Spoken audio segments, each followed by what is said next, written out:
été, Europe 1 reste mobilisé pour vous informer. Sébastien Krebs. À 8h16, il vient d'arriver en studio Didier François pour son coup d'œil à l'international. Bonjour Didier François. Bonjour Sébastien. On en parle depuis ce matin, bien sûr, le sommet du G7 s'ouvre demain à Biarritz sous très haute sécurité pour cette réunion des chefs d'État parmi les plus puissants du monde.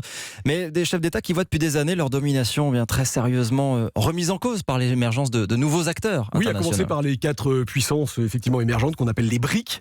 Quand on accole les initiales du Brésil, la Russie, l'Inde et la Chine, géants démographiques aux territoires immenses et aux économies en pleine croissance, qui donc conçoivent naturellement des ambitions stratégiques, mais qui ne seront pas représentées demain à Biarritz, parce que quand Valéry Giscard d'Estaing a eu l'idée en 1975 de former ce club informel des 7 plus grandes puissances de la planète pour faire face au premier choc pétrolier, il se trouve que les 7 pays les plus riches étaient 7 pays occidentaux, alors au sens politique du terme à l'époque, les États-Unis, le Japon, l'Allemagne, la Grande-Bretagne, la France, l'Italie et le Canada, qui représentaient le monde dit libre face au monde communiste et au tiers-monde. On était encore en pleine guerre froide. Mais surtout, ces pays, à l'époque, pesaient 62% du produit intérieur brut mondial pour 12% de la population. Une position extrêmement hégémonique, mais aujourd'hui très sérieusement écornée, puisque les économies du G7 ne représentent plus que 45% de tous les PIB. C'est un gros recul, avec une Chine qui s'est haussée au 2e rang de l'économie mondiale,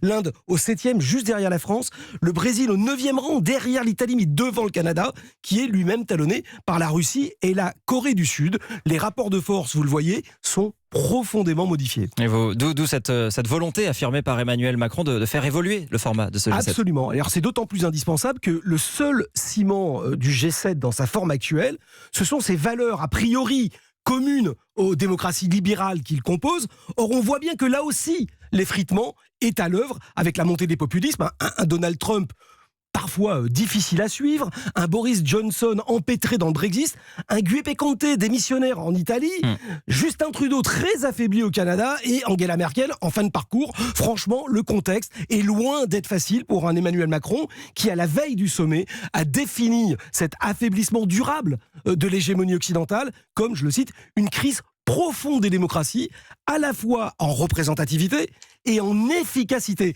Et ce dernier terme est très important parce que, effectivement, c'est ce sentiment d'une incapacité qu'auraient les États à protéger leur population face aux transformations extrêmement rapides du monde contemporain qui nourrit les défiances à l'égard de nos systèmes. D'où cette ambition que porte Emmanuel Macron de développer une diplomatie qui soit plus simplement déclarative ou descriptive, mais une diplomatie à fin action, capable de répondre à ce qu'il appelle les peurs contemporaines, la peur climatique, la peur technologique, la peur des migrations, des sujets qui pour être résolus imposent qu'on associe question par question les nouveaux acteurs émergents qui détiennent une part de la solution en Afrique, en Asie, en Amérique latine, et cela quitte à discuter directement de tous ces sujets de crise avec nos adversaires déclarés, comme ce fut le cas au début de la semaine avec Vladimir Poutine, ou comme ça le sera cet après-midi à l'Élysée avec Mohamed Zarif, le ministre iranien des Affaires étrangères.